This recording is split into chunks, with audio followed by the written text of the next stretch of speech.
When you imagine a lie detector, what comes to mind?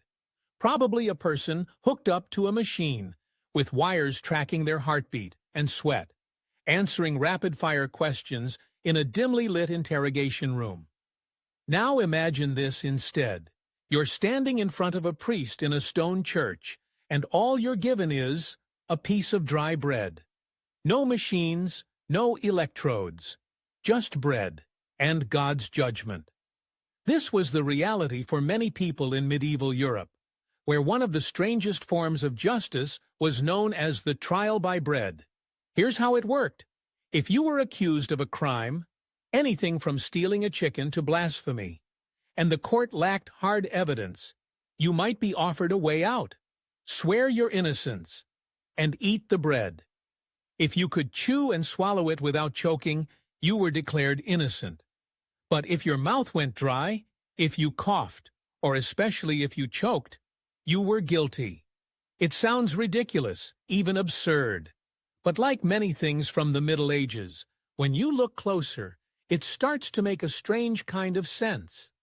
At the heart of it was a belief that God would reveal the truth through the body. But perhaps unknowingly, the people of the time tapped into something very real, the physical symptoms of lying. Today, we know that lying under pressure can cause a range of biological responses: increased heart rate, sweating, dry mouth, tightening of the throat. If someone truly feared being caught, their stress response might very well make it hard to swallow.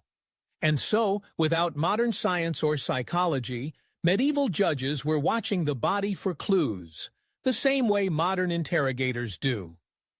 But the trial by bread wasn't the only lie test of the time. Some regions used the cheese and barley bread method. A suspect would chew the mixture and make a sacred oath. If they swallowed, they were freed. If they couldn't, divine justice was said to have spoken. These were known as judgments of God, or ordeals, and they took many strange forms. In some parts of Europe, suspects were asked to walk barefoot across burning plowshares or carry a red-hot iron bar. Others were thrown into rivers. If they floated, they were said to be in league with the devil. If they sank, they were pure, though possibly dead. Compared to those horrors, the bread test was almost merciful. But it was still deeply flawed. What if someone had a medical condition? What if they panicked, even if they were innocent? What if they choked, not because they were lying, but because they were terrified?